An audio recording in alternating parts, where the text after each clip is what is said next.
So Ayakwi, Naknau Gregor Rourke, Medchok Morik, SC Keppel, SC Notchko. So hello everyone, my name is Gregor Rourke, and I come from the villages of Morik, Keppel, and Notchko along the Klamath River.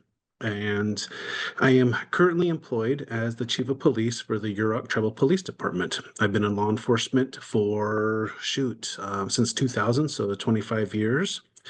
And I have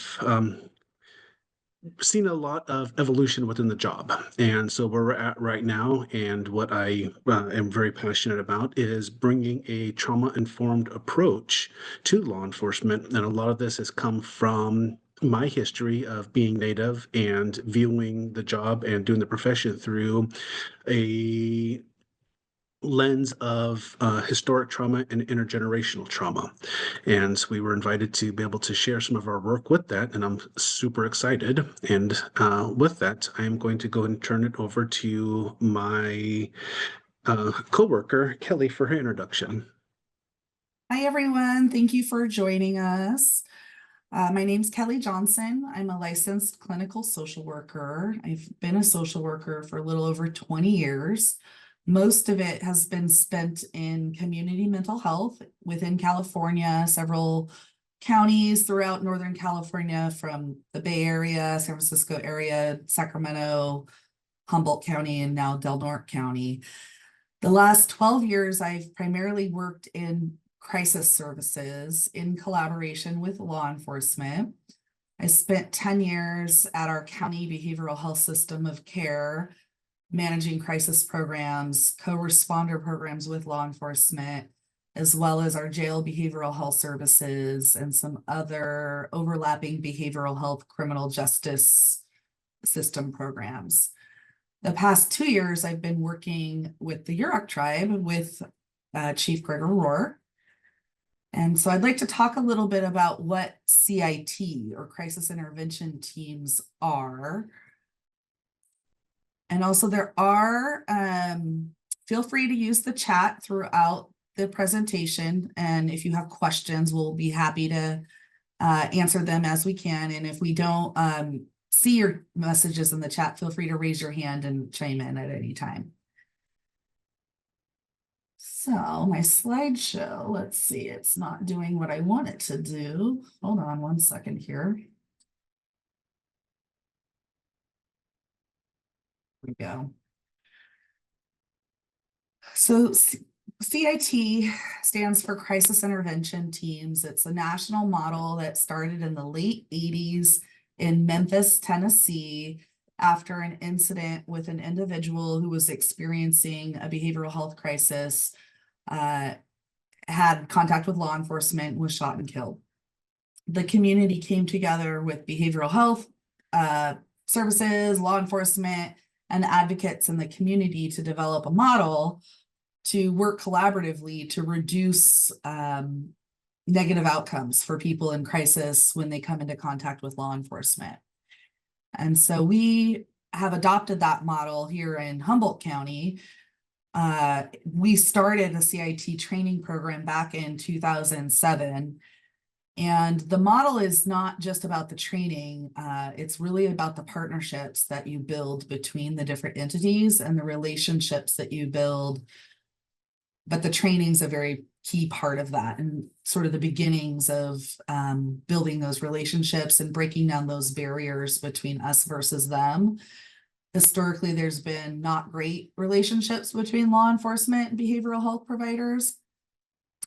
So we also have what are called steering committees that meet monthly with all of the key stakeholders. That includes law enforcement agencies, behavioral health entities, advocates in the community, as well as other service providers such as hospitals or other providers that may come into contact with people experiencing mental health crises. I became involved in CIT back in 2014. I was working as a clinician on our crisis stabilization unit and our psychiatric health facility. It's a 16-bed psychiatric hospital. And my boss at the time sent me to this conference, and I had no idea what it was about. I had never worked with law enforcement before. And all of a sudden I'm in a room with 1,000 cops and I'm a bleeding heart liberal social worker and felt completely out of my element.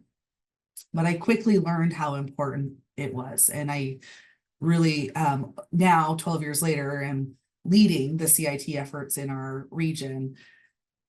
As I was managing these behavioral health programs through Humboldt County Behavioral Health, I realized that we weren't engaging our local tribal partners. And so I want to move kind of to explain a little bit more about our region and why that's so important.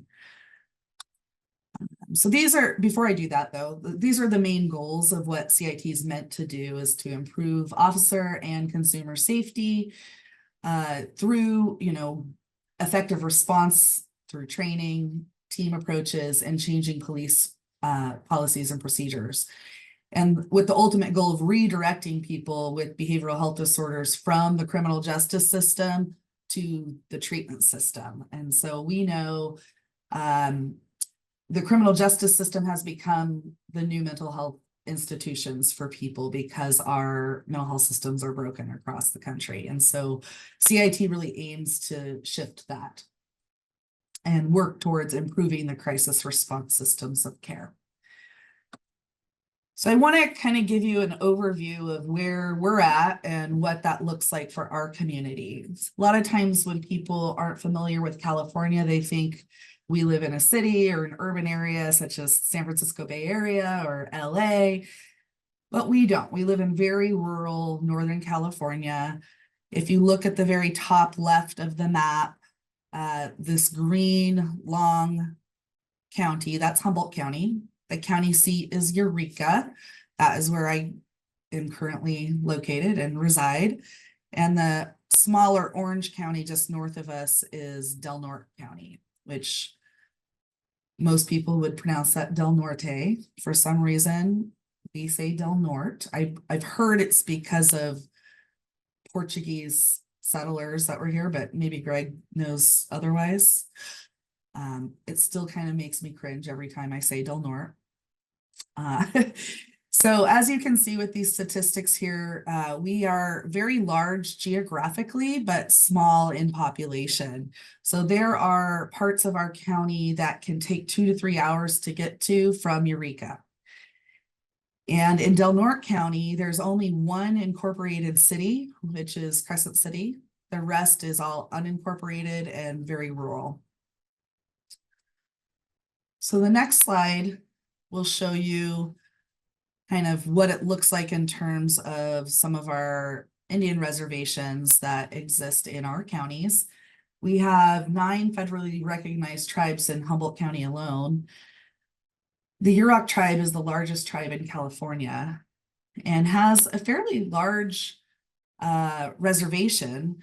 You can see it spans from the mouth of the Klamath River in Del Norte County, Klamath, California, and it spans 1 mile on either side of the river all the way out into the mountains. Can you see my cursor on the screen as okay, great. And so then you see this big square here. This is the Hoopa Valley tribe. They're the second largest tribe they actually have less tribal members. As you can see, they have 3,000 enrolled tribal members, but the majority of them live on the reservation. Whereas the Yurok tribe has 6,500 tribal members, but only 1,200 plus live on the reservation. And so that's important to recognize because many tribal members do not live on the reservation and live in communities throughout our counties and region. So when I was working in behavioral health, managing crisis programs, I quickly learned that the county behavioral health systems were not doing a great job at serving Native Americans when they came into crisis.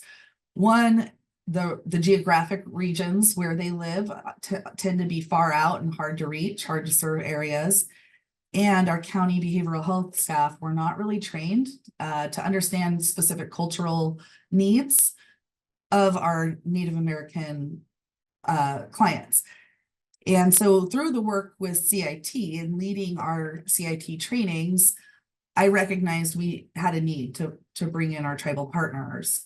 And so Greg came on as chief of police for the Yurok Tribal Police in, Greg, was it 2018 or 2019?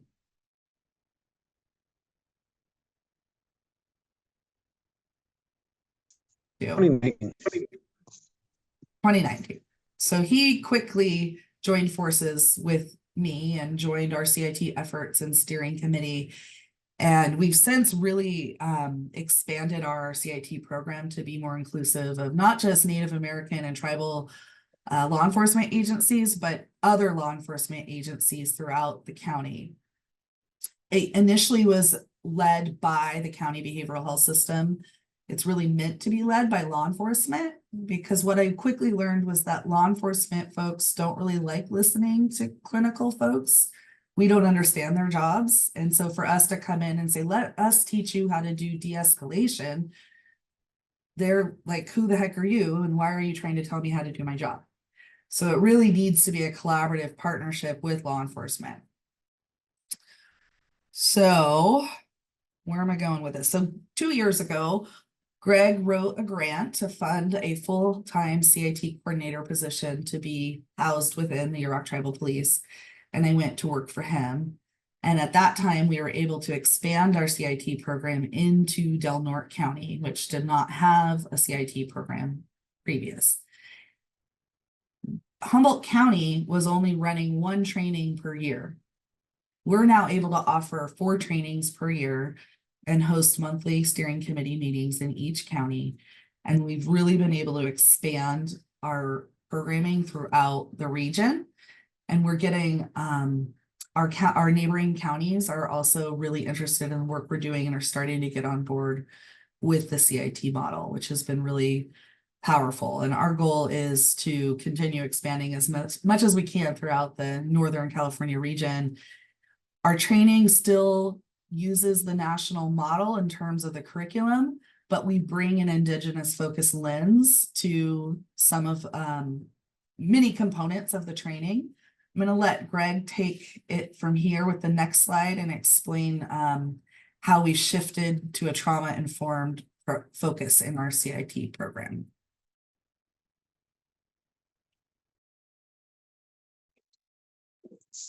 Great. So just to make sure, can everyone hear me? Okay. Yes. My internet just tanked and I had to pivot and log on to the meeting from my phone. So I apologize for that. I apologize. I woke up this morning feeling like hell, so I'm at home. And I think that's one of the reasons why I don't have karma working for me right now.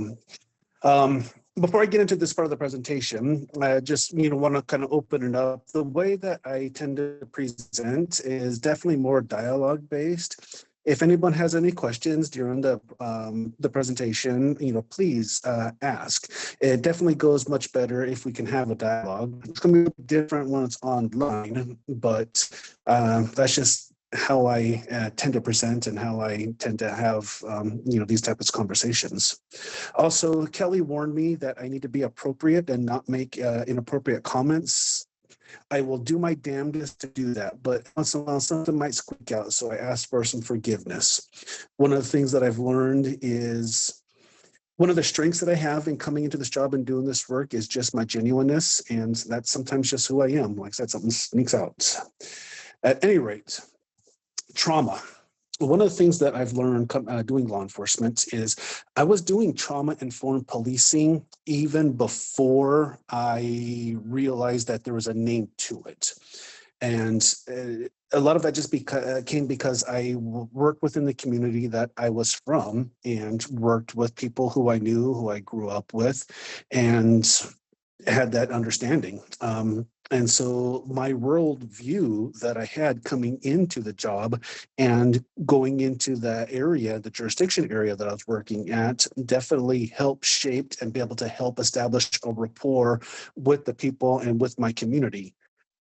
And that really did lay down a foundation into what we have, informed policing. Because the examples that I have are all anecdotal. They were things that I've experienced or things that I've seen, things that I've been able to deal with and to be able to even address. So if we can move to slide 9, historical trauma. This part of the presentation really does start getting into the crux of it. And a lot of this came from when I was just a beat cop with my coworkers, deputies. So oftentimes my coworkers would come to me and be like, "Gio, why are they acting this way?" Meaning the people on the reservation. And so I'm going to continue this, but I'm also going to try to connect back onto the Zoom on my computer. So let's see if this works. I really do apologize, guys. But at any rate, You can take a minute and try to log back onto your computer. Like we have all been there in this okay, space, and thank we you. all can give you a minute. Like it's okay. Okay, Yeah, Greg, while thank you you do so that, much. I'm gonna go back to the Policy Research Associate slide and just talk about that for a second. If I can get it to do it. Yeah.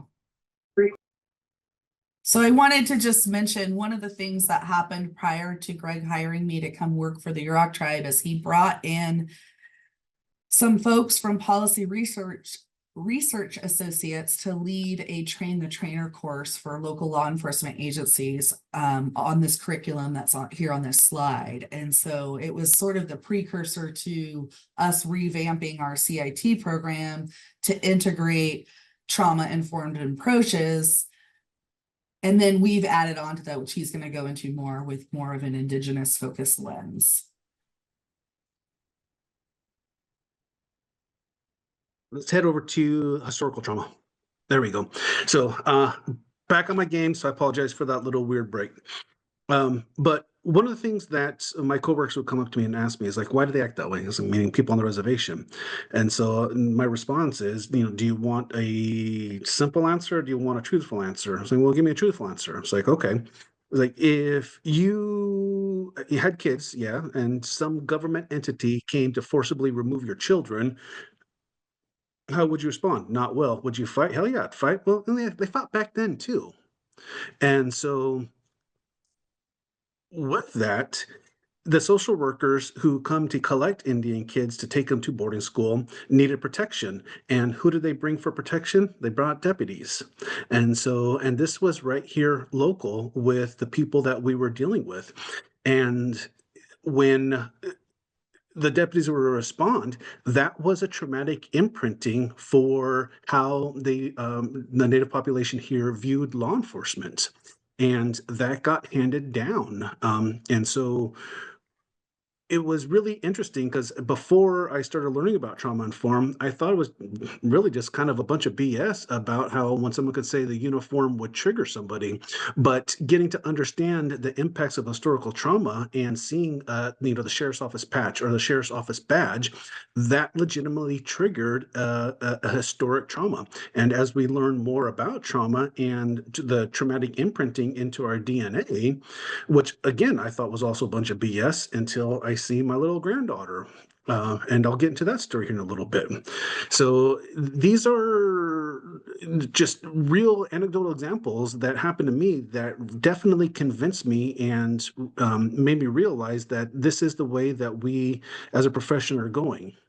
And then with the recent reform movement, especially in California, but even across the country, one of the things that we're seeing right now are post George Floyd are two big cries for law enforcement. Law enforcement needs more training and law enforcement needs to de-escalate. I don't disagree with either one of those.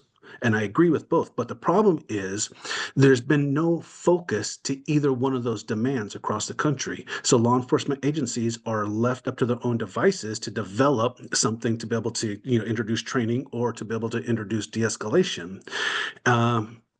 I believe, and I truly think that by adopting a trauma-informed approach to policing, we can actually meet those demands because as cops, we still have to hold people accountable, but we hold them accountable with compassion and understanding. And ultimately, I think that's what communities are looking for.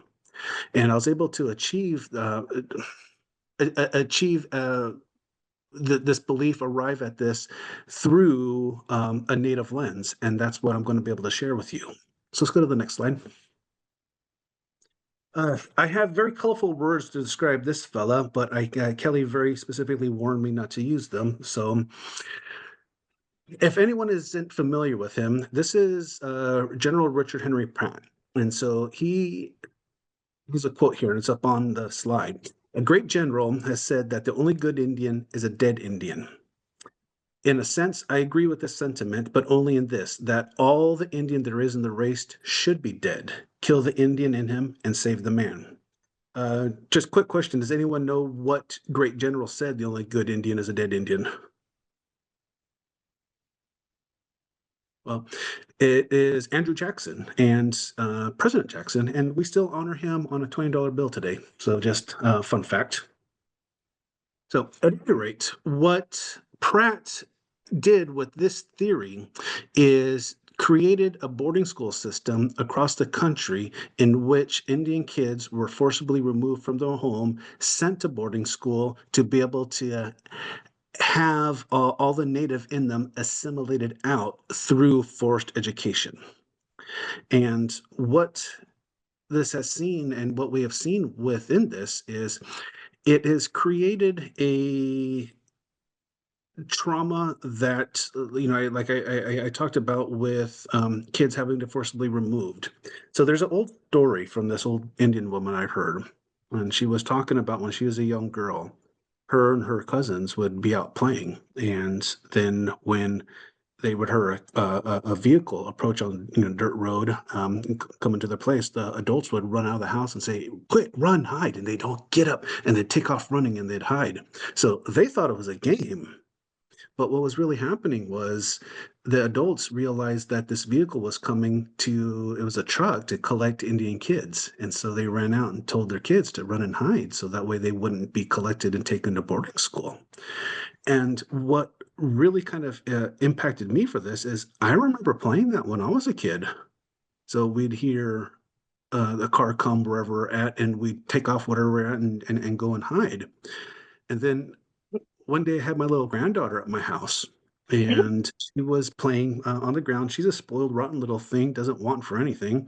So her parents come to pick her up and the car doors close, two of them, and she drops what she's doing. She takes off running down her hallway and hides in the bedroom. I was like, where in the hell did she learn this from? And this was one of the very first things when I've come to understand that trauma impacts and becomes part of who we are.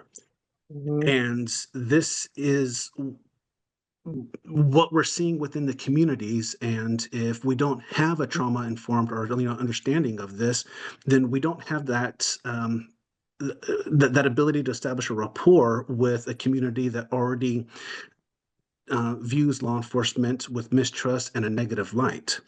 And what's interesting is this, this type of trauma isn't just unique to reservations. All disenfranchised communities Yeah. experience. Ooh, Whether, can I comment? Can I add something? please. Oh, yes. So I grew up in a rough neighborhood in Trenton, New Jersey, and we played the exact same game. We did a dash when the cops came around. Same thing. We had the same view on law enforcement. We viewed as law enforcement as the enemy. So interesting. And all the way from New Jersey or the trailer park in Appalachia or the barrio in LA. So the manifestations within this, a community that are trauma based, this is one of the things that we see, that mistrust between law enforcement. Yeah.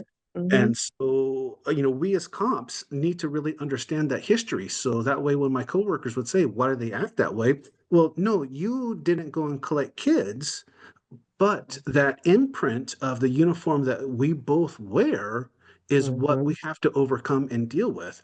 And if we don't have that understanding of it, we're not going to be able to establish that rapport that we need with the community. And as cops, sometimes we're so bad, we go into a community and say, we need your help. We need to, you need to be able to give us a statement. You need to tell us what happened. But yet we don't take those steps to be able to establish that that trust and heal that trauma because we don't understand it. We didn't know that it was there. And so we end up gaslighting our own community and blame them for not working with us, but we don't make those efforts to do that. So with boarding May I schools, add? Sorry, Greg, I just want to add that this applies to social workers as well, right? So social workers were involved in removing children from homes, and still in some social work positions, that's still the case. Just wanted to kind of bring that back to this group. and so what we see is from the results of boarding schools, Kelly, can we go to the next slide? Is this had a very negative impact on future generations. So boarding schools were a really awful place. And so as we started kind of diving into this and looking into the history, just the amount of physical abuse, neglect that occurred, sexual abuse, um, that was the model of parenting. And it was a model of parenting that was not nurturing, that was not loving, that was not supportive. Oftentimes is very regimented, very militarized, harsh discipline. And what that really kind of created was uh, kids who definitely did not grow up with their own culture. But yet, this is also during a time when from the 20s, 30s, 40s, 50s, where the civil movement that's going on in the country was also prevalent too. And so many of these schools were out of the area. So a lot of kids from our area went down to Sherman Institute, which is in Southern California. And so they were raised basically to be white under the premise of kill the Indian to save the man. And so when they graduated, yay, graduation, you're out on your own, 18, boot, out of school, and they can't fit in. And one of the things that, we sometimes become uncomfortable to talk about, but we also have to recognize is even though these kids were raised to be white, something's going to always be different, and that's just skin color. We're the pepper and the salt shaker, always stood out, and especially during this time of civil rights and civil unrest, that was a big issue where they didn't feel like they could fit in. So what's the one place they can do is go back home. But yet back home they weren't raised to be native. They didn't know the culture. They didn't know ceremony. They didn't know dance. They didn't know language. Didn't know how to fit in back home either. So no place else to go. So how do you cope with that? Well, for a lot of them, just and lose that pain and drugs and alcohol. Well, we're still human beings. Love finds a way, and so they're gonna be able to find love, or at least through Budweiser find a partner and end up having kids. But yet the model of parenting that they had was not a positive one, so that's how they raised their kids. And that cycle of abuse just continues to be handed down. I remember one call, I was talking to this elder, and she had care and custody of her grandkids. And she asked me, she said, well, why are my kids so rotten? And I remember thinking to myself, well, because of you. You were an awful person when you were young. You had kids, raised them to be awful people. Then they had kids and they're raising them to be awful people. But you finally got your life back on track and on a good path. So now you got care and custody of your kids, but you don't know how to raise them because you weren't raised in a good way. So it's your fault, but it's not even your fault because that's just the product of how you were raised in. And so that whole process was going in my mind when this elder asked me this and asking for help in dealing with her grandkids. And so that is that trauma that we see. And again, and I keep reiterating this, if we don't understand that, we're not going to be able to effectively approach it to be able to establish that rapport and trust, and especially in Native communities, heal that mistrust with law enforcement to be able to provide competent law enforcement services. Next slide. Oh gosh, yeah, we got able to get into talked about intergenerational trauma, and so one of the things that we are learning, or I'm learning, I should say, being in social work, is not being able to mourn that loss and not even knowing that there was a loss, and then can you imagine, just being born and brought up into a culture, being removed, forcibly put into a different culture, not knowing why, having that raised out of you, having it beat out of you, just, gosh, some of the punishments I remember hearing elders talking about, like, when they would speak Indian or speak their own native language, just having hot sauce poured down their throats, and um, some of these kids didn't even speak English. And so when they got to camps, they were giving instructions, didn't understand, and were beat because of not understanding and not complying with the instructions. And so, just mourning that loss and not being able to, having loss and not knowing what it is, just that internal struggle for it. I, c- I, I can't, I can't grasp that. Um, and one of the things that we learn, or learning within trauma, is addictions are all stem from pain, and having that internal pain, not being able to identify what that pain is, not being able to identify a way to heal and cope with that pain. Well, you you you lose yourself in it. A $10 bag of heroin can make it all go away, and it definitely brings a little bit more compassion, at least within me, when I deal with somebody who's suffering and going through addiction. Kelly, let's go next slide.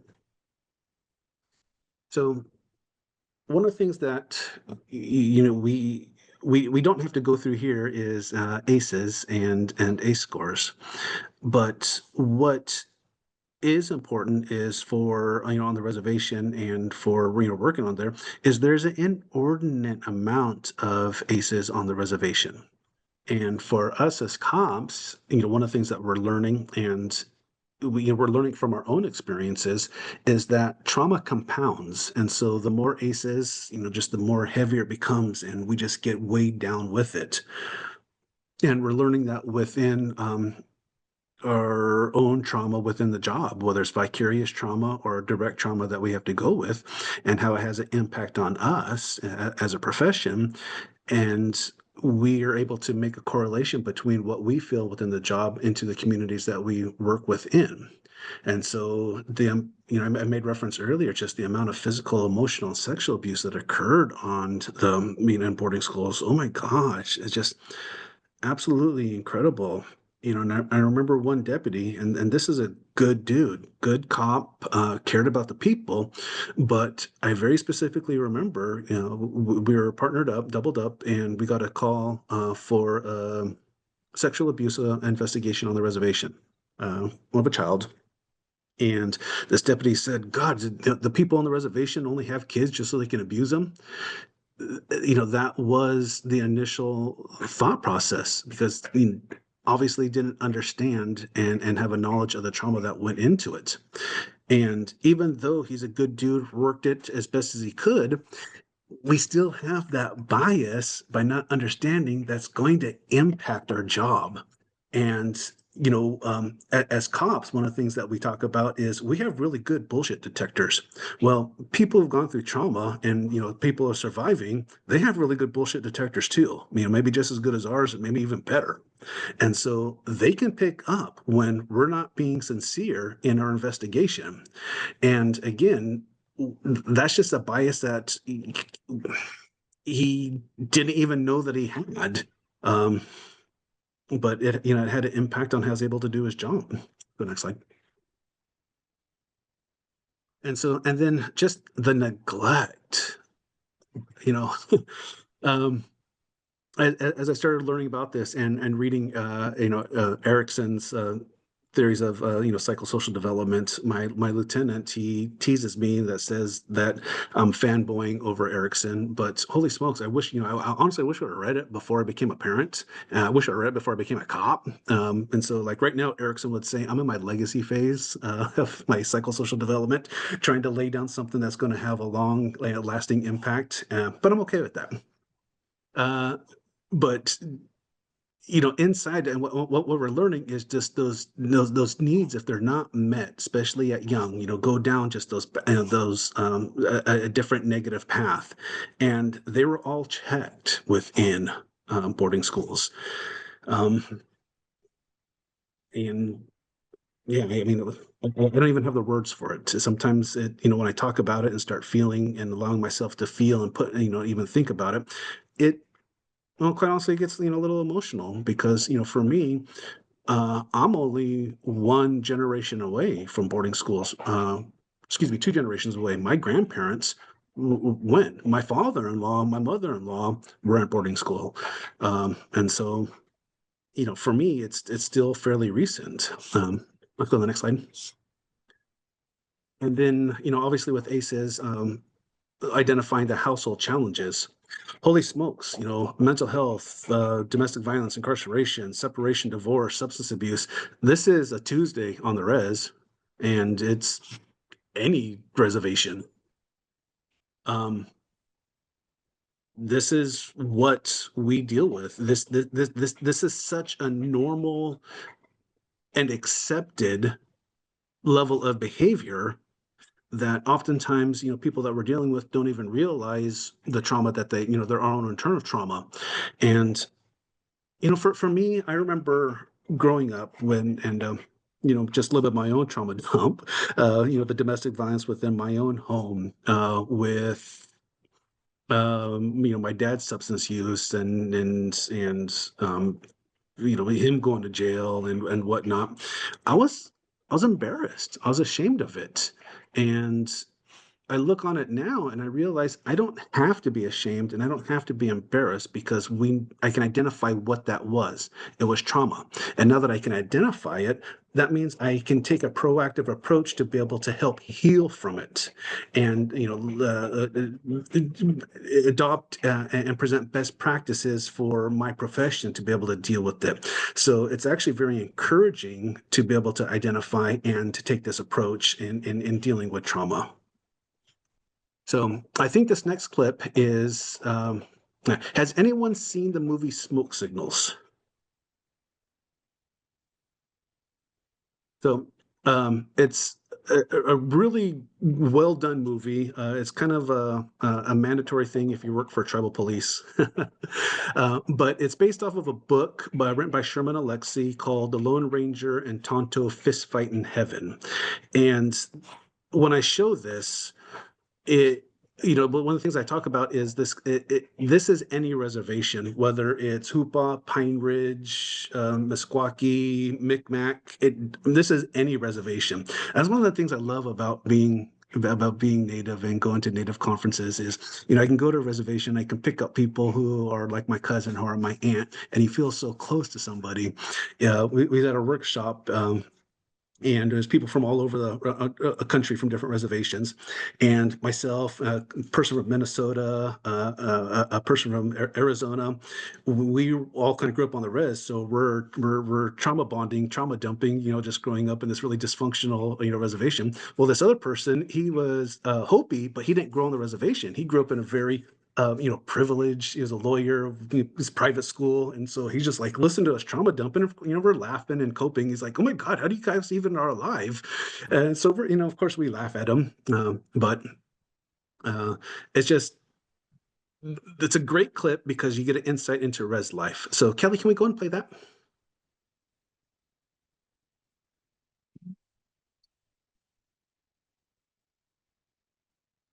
For some reason, it's not doing what I want to do. Well, let me stop sharing for one. Oh, there we go. Okay. Oh, please, if you could give me a thumbs up once I press play that you can hear it. Oh, hold on. Let's skip this out first. Can you hear it? No.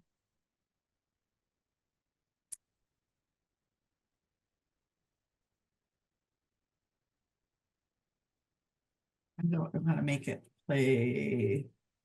This was the one wild card we didn't know how it was going to work virtually. Hear sound. Let's see if this works. No? You can hear it. You can hear it. Oh. Wait, Cassie, I'm seeing you shake your head no. Could you here, let's try one more time. Kylie puts it up. I love We ain't toast. doing this no more. I like to calm down with a good book, you know? Let's go to the library. Oh, something So, weird is so YouTube happening. videos can be very difficult, in general to share Okay. on Zoom. It's not the two of you. It's a challenge on Zoom. You can, like share it in the chat and we can ask everyone to watch it for 2 minutes and then we can come back. That's totally fine too. Okay, Oh, let's do that. let's do that. Yeah, if you want to put it in the chat. So everyone, it's 2 minutes and 30 seconds. Just watch it and then let's kind of come back in.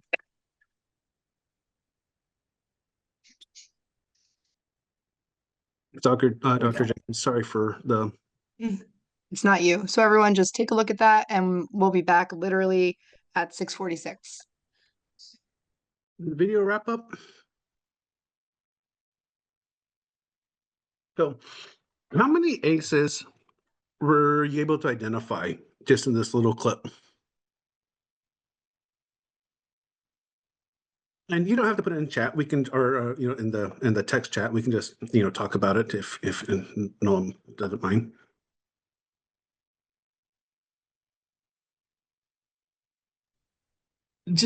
I'm assuming everybody knows what ACEs are, but adverse childhood experiences. I'd say at least 3 or 4. Which ones did you identify, Lauren? The obvious ones would be like partner violence, Mhm. drinking. It would be like neglect as well of like their kid Mhm. too. And then I would say probably divorce is gonna make Separation. yeah. Yeah. So the neglects, that's kind of the ones that really kind of gets overlooked. So obviously the physical neglect, but what about emotional neglect? So one of the things that I point out for this is when you look at Victor, when Arnold hits his mom, and he's just sitting there glaring, and he stands up like he's getting ready to actually physically protect his mom. And then 30 seconds later, when Arnold leaves, he's terrified, screaming, "Dad, don't leave." I mean, that emotional range, can you imagine that? So, I mean, I would not, just simply also like obviously the physical neglect, but that emotional neglect, that emotional abuse, I would actually identify that and include that as additional ACEs. What about anyone else? Any other? Thanks, Lauren. Anyone else see anything or something different or a different perspective?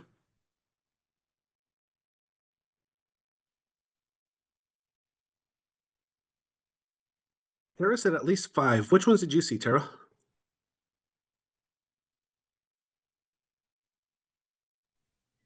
I saw the ones that we kind of talked about already, you know, the physical abuse, the neglect, the emotional abuse, the drinking or substance use, because it sounds like she said no more, which means it's been going on. This isn't the first drink that he's had.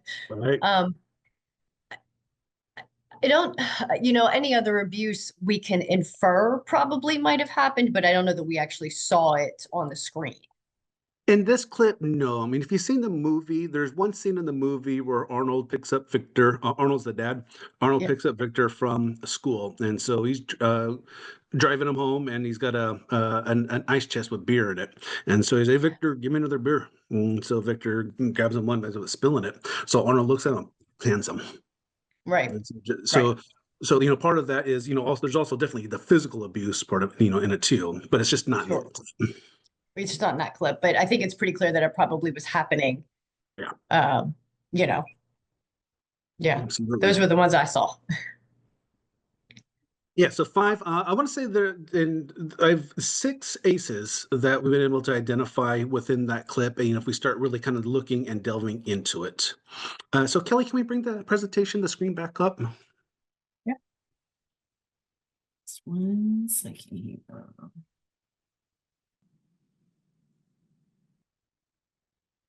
And so with what we learned is that the prevalence among ACEs within our reservations is just so gosh darn high. It's higher than any other national ethnic group in there.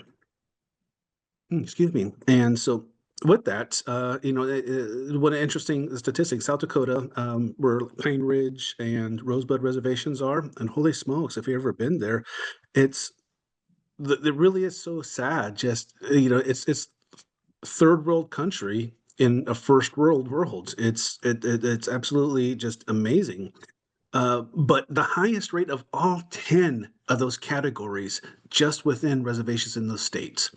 And as we said before, ACEs like trauma compound. And so it's not a linear thing where, they just kind of line up. They weigh on top of each other and just weigh it down. And we wonder why people on the reservation act the way they do, why they treat people the way that they do, why it's still there, this the drunk Indian and the violence that's there. And again, it's not just limited to the reservation. Trauma has an impact in all disenfranchised communities. And this is what we're working with. But, coming from a tribal police department and a tribal member, this is the avenue in which I was able to actually, learn and have just my perspective change. Next slide, Kelly.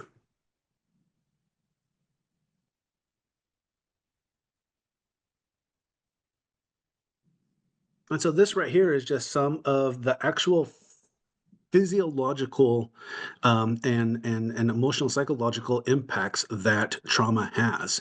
And if you just look at all of these, I mean, I I, I can't even imagine. And when I look at this list, and especially within my time working on the reservation and the call volume that I've responded to, all of them I've been to in one form or another that's manifested itself as a call for service to law enforcement. Some obviously are, very um, just very upfront and easy to understand why the cops were get called. But the other stuff, like obesity. Well, what happens if you're an obese kid in school? You get teased, you get bullied, and that oftentimes gets to be extreme with the retaliation in there.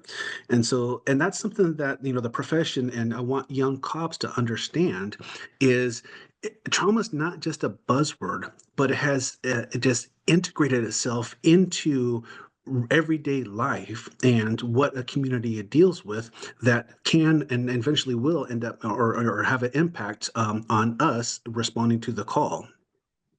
So this still every time I see it just kind of blows me away. Next slide, Kelly.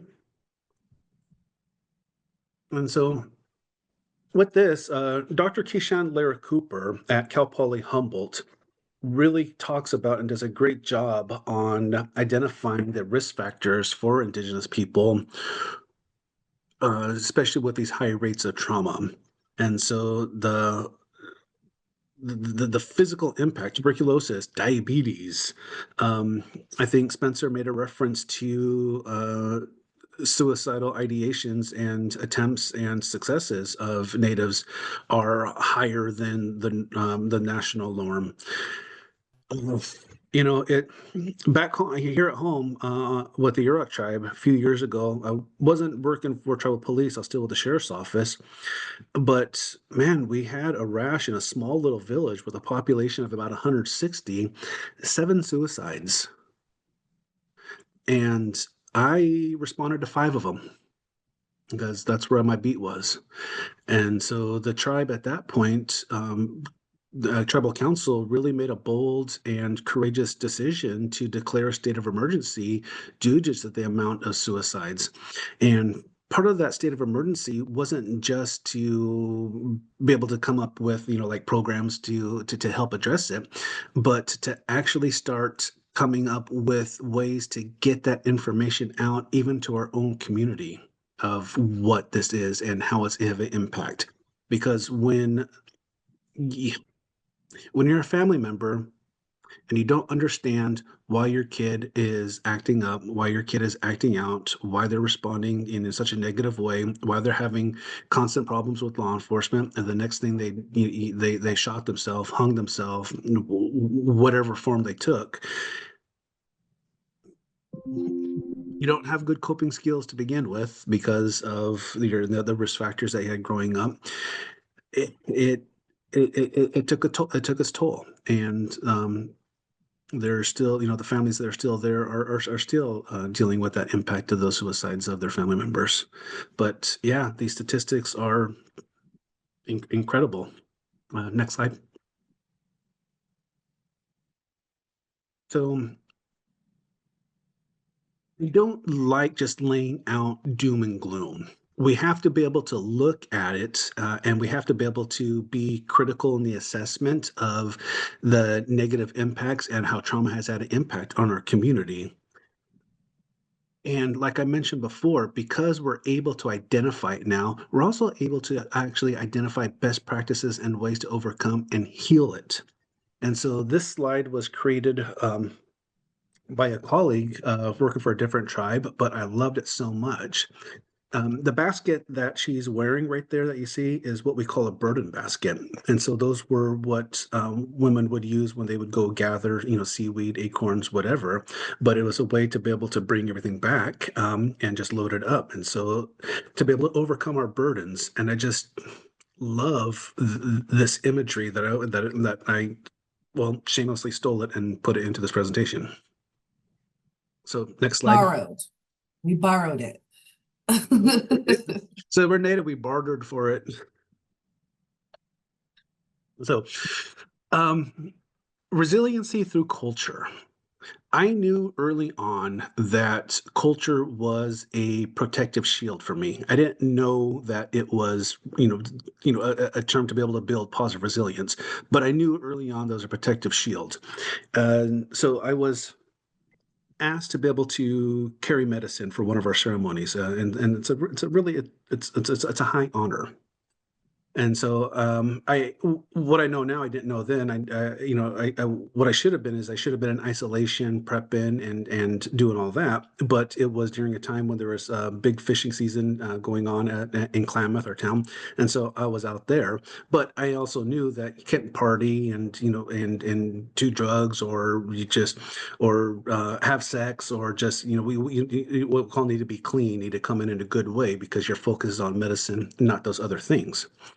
Well, it was during fishing season. I was in a tent, and the person in there that we were visiting starts cutting out a line of dope.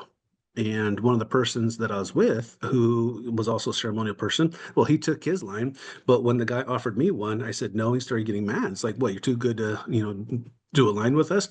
Well, that person who was with me said, no, he's carrying medicine. Leave him alone. And so protected and defended me on that. And then years later, I had to arrest him multiple times. He went through his own substance abuse. Hell, his brother is in prison for murder. And so, but I will never forget that moment when he protected me. And then now that he's clean and he's sober, I told him that story, and he gave me a hug.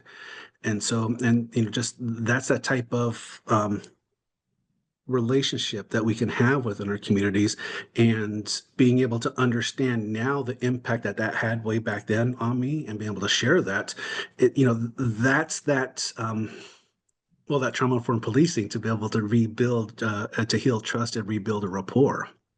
And so for Native people, we are about villages. And so part of my introduction, I said, these are the villages that I come from. That's how we identify with each other. And so, a lot of tribes will identify with a clan. But for us, we are village people. And so the village was all about harmony. So for us in the United States, it's individual rights based. for Native communities, it's all about community harmony. And so in the village, everybody had a role and no role was more important than the other. And so if somebody's role down here wasn't getting done, that means that these roles up here had to get that taken care of. And it was respected. There was no, we didn't have social status in regards to your job or your role within the community. Our status came in different ways, but it wasn't because of that.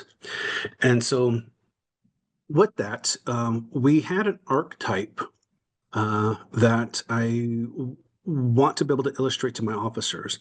And it's the village protector. So locally, we didn't have a warrior society. So we didn't have like, dog soldiers or, or warrior clans, but we did have that village protector. And so that village protector, his job was to make sure that everyone in the village was taken care of. Everyone had a place to sleep. Everyone had wood to be able to stay warm. Everyone had something to eat. They would eat last, just to make sure that everyone in the village ate before them. Even some to some extremes where if a husband died, that village protector would take their wife and make them their wife. So like with multiple wives, just because make sure that her and the kids were taken care of. And so when I took the job as chief, I looked to our own archetype that we had historically and culturally to be able to build upon professionally in this modern world. And what I find is interesting is when I went through the academy 25 years ago, we talked about the warrior mindset. Adopt a warrior mode. It's like you are the modern day warrior, and that's who you are.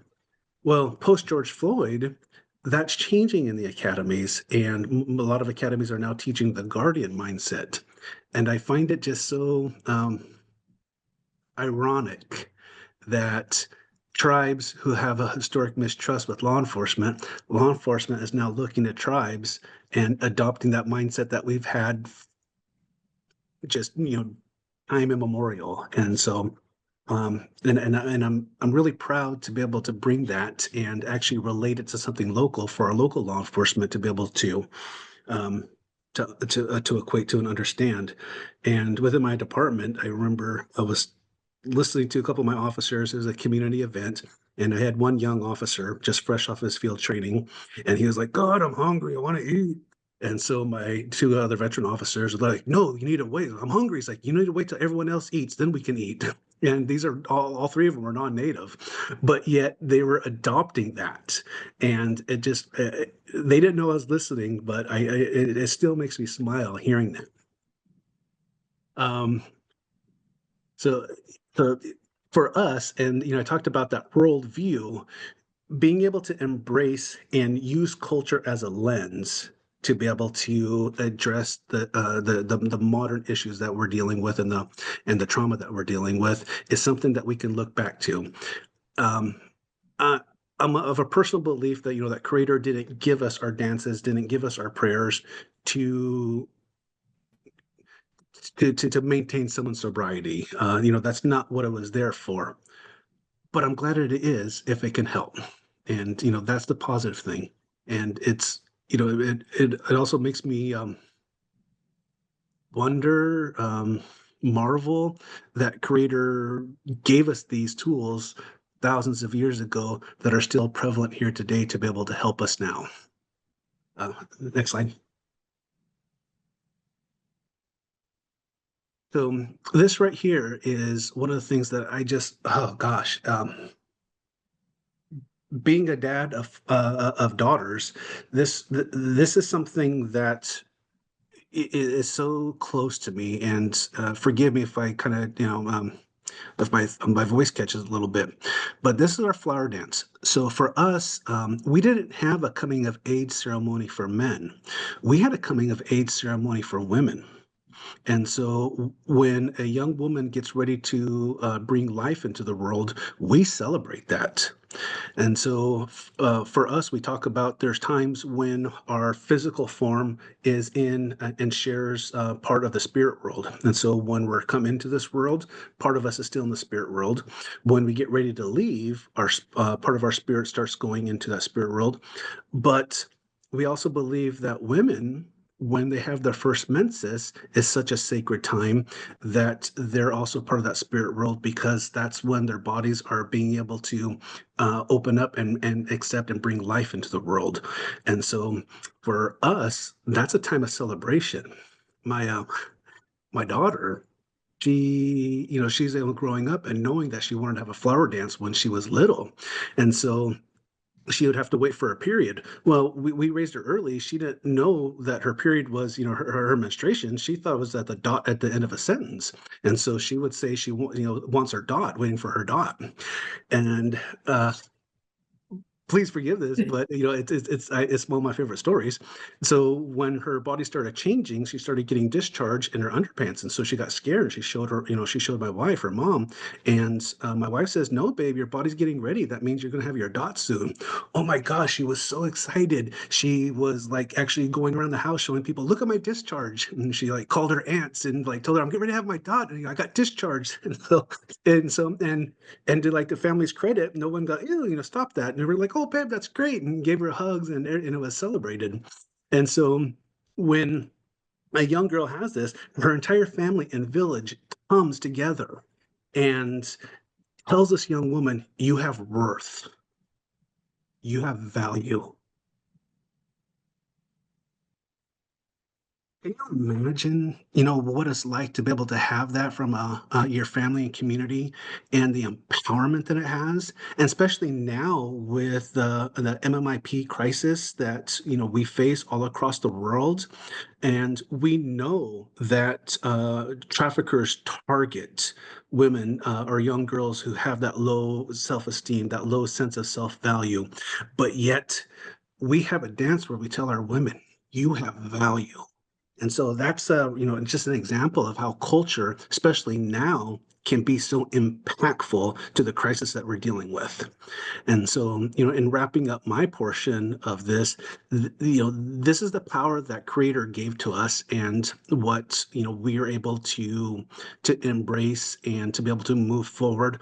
But in order for us to do that, we have to be able to identify that trauma and the impacts of it, to be able to identify the beautiful things that we are given here, and make this best practice for our communities, for our young people, for our young women, growing up in this time. And so, Kelly, next slide. And moving in, so what does this look like? So we want to be able to put this in because like I said, we're talking about the MMIP crisis. And for those that aren't familiar with that, MMIP is missing murdered Indigenous persons, and this is another movement that has recently had a name to it, MMIP, but it's been happening for a long time, and the focus kind of looks at the missing, and obviously that's an issue, but we sometimes tend to forget about the murdered part of it, and the victims from this. And so, but the tribe has really been working up and down the state and with federal partners to be able to bring awareness. And so this year we worked with Paula down in San Diego County to be able to host a statewide summit to hear survivors, to be able to hear families of victims, to be able to invite legislators and tribal elders and tribal government leaders to all gather to be able to, one, recognize, to educate, but also plan and strategize how to move forward to be able to address this crisis. So, Kelly, next slide. Oh gosh, yeah. And so some of the stuff that we've been able to do is work with policy to institute awareness, especially for trauma-informed approach to policing, to work with legislators. So one of the things that we're working on here at home is to get tribal police recognized as state peace officers. Because right now, tribal police are not considered police officers in the state of California. To be able to create that community support, which goes into healing that past mistrust and creating partnerships and collaborations with allied agencies and communities. Next slide. Well, I Was have that- some things to add. I think this is where I take over. Okay, so enough of me. Any questions? Please, let me know. But I'm going to go and turn the last part of this over to Kelly. Thank you. And so as Greg is our policy leader in terms of all the work he's doing at the state and national level, in my role as a social worker in a tribal police department, we've really tried to figure out what that looks like. When I first came in, we thought I was going to be going out on crisis calls with the officers, and it really didn't turn out that way because we have such a low call volume. It's such a small department, but also calls don't typically come in during business hours, right? Crises often happen on the weekends or in the middle of the night and that kind of a thing. And so some of the things that I've been able to do in my role have actually been things that have been related to the missing and murdered Indigenous peoples crisis, or MMIP crisis. And we really see the work that we do with CIT as being a preventative effort towards preventing MMIP. So I just want to share a couple stories of things that we've been able to do that I found really meaningful and really helped me learn a lot. And just, I want to acknowledge I'm not Native, I'm white and working in a community that I'm not from. I had a very steep learning curve around being culturally responsive.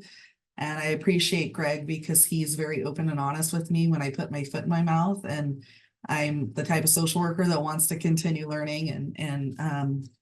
And so I'm constantly learning. And so one of the situations I was called to respond to was there was a 13-year-old Yurok girl who had gone missing.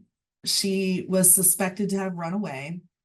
She was actually with her older sister, who was in a relationship with a man who was a fugitive, and they took her out of state. And so in my office, the desk behind me is our MMIP investigator for the Yurok tribe. She's the only, she's not here right now, but she's the only MMIP investigator in California, full-time investigator. And so she was actively working on the case.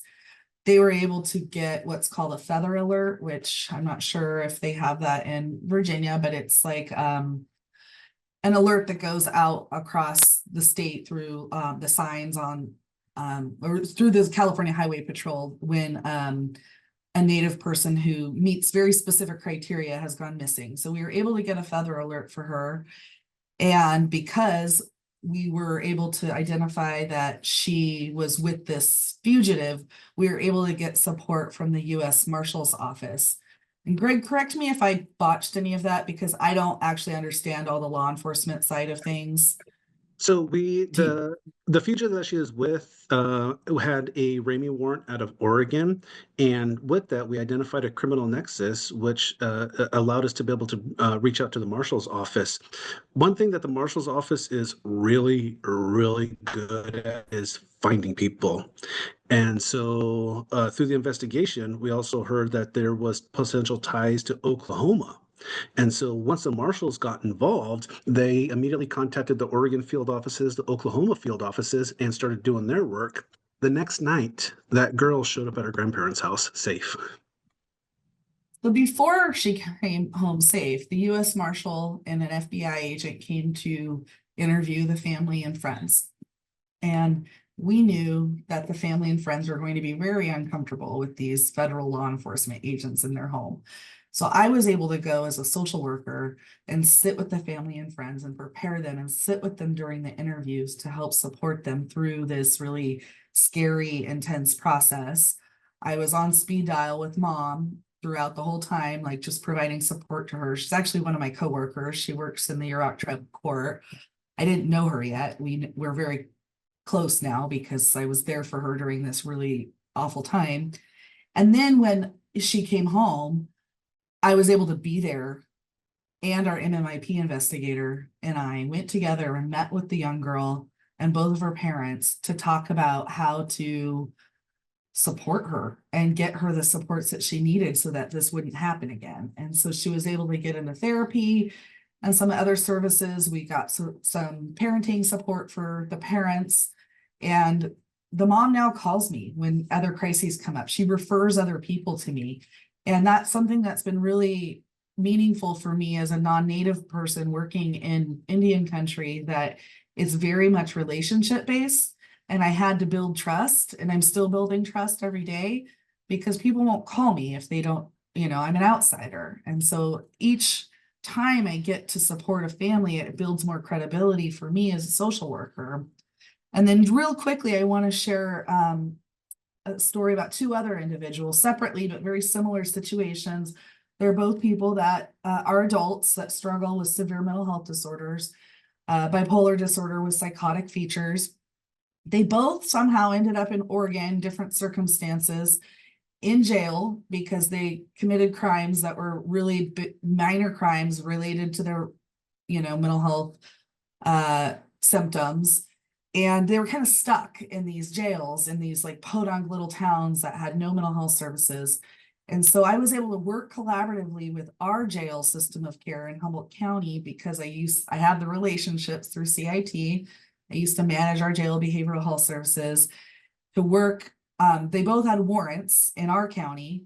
So we were able to work collaboratively with the law enforcement agencies that had the warrants out, our jail, and the jail in the other state, and the attorneys and the families to get those people extradited back to California, where we are able to get them the care that they needed, bring them home, prevent them from becoming MMIP.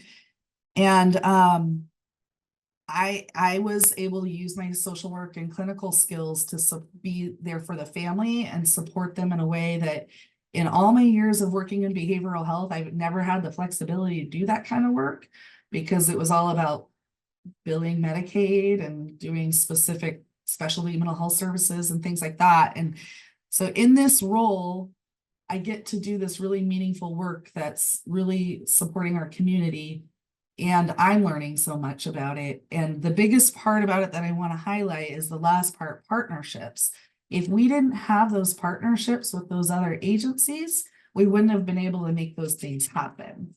And so kind of wrapping it all up in terms of the work we do with CIT, trauma-informed policing, building collaborations and partnerships with our community, all comes back to the partnerships.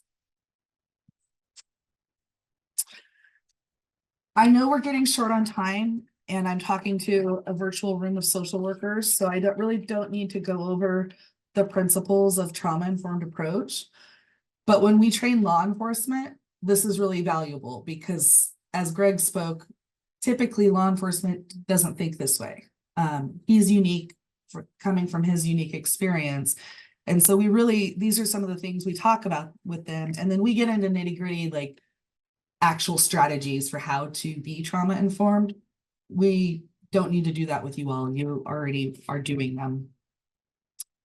And then lastly, these are kind of the trauma-informed responses that we end up breaking down for law enforcement. But the main point I like to end with is the universal assumption of trauma is that the assumption that trauma is pervasive and impacts individuals, families, groups, communities, and generations, as Greg talked about with his examples of intergenerational and historical trauma. And being trauma-informed requires a system-wide approach that prioritizes safety, trust, and empowerment to facilitate healing and to prevent re-traumatization. And I really like to highlight the re-traumatization part.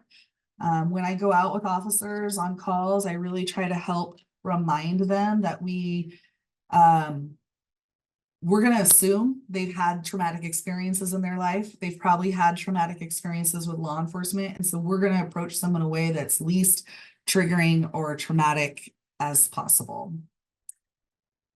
Greg, do you have anything you'd like to add? I mean, yes, I'm passionate about this work. I have a lot to add, but I'm also want to be respectful of everyone, of the time given. And I really would like to open up to questions too. So I'm gonna shut my trap on And this. we're at the end. So I do see we have some questions in the chat. So why don't I start there? So I know Spencer had asked earlier if we can talk about how we address high rates of suicidality among Native youth, particularly taking a trauma-informed approach when carrying out an ECO on a youth and others who have been impacted by residential school traumas. You know, the biggest thing, and I use my own mistakes and my own fallacies to be able to highlight it, just because I've been there. Um, for a cop's perspective on suicide, we get called out and deal with the you know the physical part of it. It's a call for service for us, and if we get caught up in the emotion of it, then we can't effectively do our jobs. And so we have to be able to protect ourselves for that, but by adopting a trauma-informed approach, it kind of changes it. So please don't get mad. I don't think this way anymore, but I mean, I remember when I was a young deputy, I was gonna, we talked about the cops flyer for suicide, get it right the first time. And that's just the type of mentality that I had. And it was a way to protect myself. But it still has that bias that I didn't know, and being able to be aware of trauma and aware of it. We still do our jobs, but we do our jobs with compassion and understanding. And and so that was like the big part of it, is trying to get a shift in perspective. And when we do the bigger part of this presentation, that's one of the things that we talk about, is that subtle shift in perspective. It's not a hard shift. It's not a very large lateral shift, but it is a shift in perspective, because we can that's that part within us that we can actually change. Catherine? I appreciate this training opportunity. I'm actually in practicum right now, working with individuals who've experienced varying degrees of trauma from different cultural backgrounds, and we try to be really informed and sensitive to their needs. The piece that I don't know, if I have a client with homicidal ideations and I'm doing everything I can to de-escalate the situation, but it's clear that law enforcement may be needed. I'm just hoping for suggestions on what to do in between the time that a call is necessary and law enforcement arrives to help keep the individual safe. Because, we're very nurturing and we want to de-escalate and give relaxation techniques and coping skills, but that's not always effective. So do you have any suggestions for self and client protection during these incidences that could be dangerous? I mean, Yeah. yes. So one of the things that I think people, especially, people who care and are nurturing and want to help people, the example that you use when you're dealing with somebody who is also having homicidal ideations, sometimes you have to be able to realize the best, safest course is to back out. And so for us as cops, and please don't think this is selfish, and I'll explain why, but when we go out on a call, our first priority is our safety.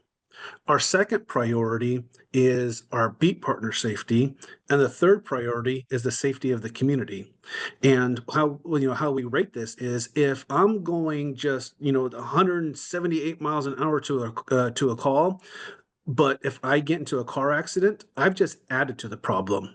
I'm not helping the problem. So in the example that you used, if in a desire to stay and help, but it puts you in danger, it's actually adding to the problem when law enforcement does get there, because now there's potentially a hostage situation or additional crime or additional victim. And so one of my, I guess my best suggestion in that extreme where you're dealing with someone who's also homicidal, back out. That's what our job is.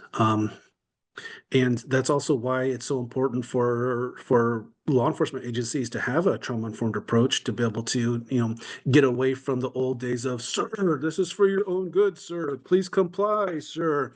Well, and that's what CIT is about, to be able to, train law enforcement with a more impactful way to approach somebody in crisis. Kelly, anything fun for you? Just want to share. So in my years of doing this work, I've been a mobile crisis responder with and without law enforcement. And I'm also trained in crisis negotiations, which is like hostage negotiations. And we're lucky in our county, we have a collaboration between multiple law enforcement agencies and behavioral health to co-respond. And so I've been able to go out with law enforcement to negotiate with people who like barricaded subjects, that kind of thing. And so they'll, in some situations, allow for the crisis negotiation team to attempt to de-escalate, negotiate with the person before they bring in like SWAT or like a more, escalated level of approach. It doesn't always work, but because we have these strong collaborative approaches where they bring in behavioral health providers with law enforcement, I feel pretty proud of the work that we're doing, especially in this small rural county. So there's a lot of work like that that's being done across the country as well. I had a question. Catherine, sorry, Robin, I actually have to end it because it's 5 minutes Oh, before. man. Okay. But Catherine, I was just gonna say, this is something that I've spent a lot of my career doing too, and I just want to echo what Greg says as a social worker. It is okay, especially like when you're first starting your career, and I know very little about your own career, to also like tag in someone who's been doing it longer, to walk out when you don't feel safe. Too often, social workers, therapists, clinicians feel like our responsibility is at 100%, and it's not. And so, as someone who spent my career doing work in trauma and serious mental illness, if someone is experiencing homicidal ideations, it is incredibly important to know what the max capacity is for your safety and to leave the situation, like Greg had said, when you are not safe. Your safety is paramount and incredibly important. And I just wanted you to also hear me say that to you as well. We don't talk about that enough, but we need to be talking about that more. You know how much I appreciate that, because just to add, that was never a consideration in my mind. That's our job, to support and be there. And so thank you for saying that. Yeah, we need you to be here tomorrow so you can keep doing the work that you're doing. We need you all to be here tomorrow so you can keep doing the work that you're doing. So I appreciate that Greg said that, because you're all needed. We need you all here. So I want to really thank our presenters today. We last year when the series launched, we heard feedback that participants wanted to hear about different cultures and how they navigate trauma and how they navigate mental illness. And so I feel that we were very lucky to hear about the Yurok tribe. Thank you so much, Greg, for sharing your perspective as being a member of this Indigenous community. I don't think thank you is nearly enough. And thank you so much, Kelly, from sharing your perspective. I really appreciate it, to both of you. And thank you all for coming today during spring break. I'm gonna share, if you didn't get the attendance, I'm sharing it one more time in the chat. And if you did, I hope you have a really good night. Thank you. Thank you, everyone.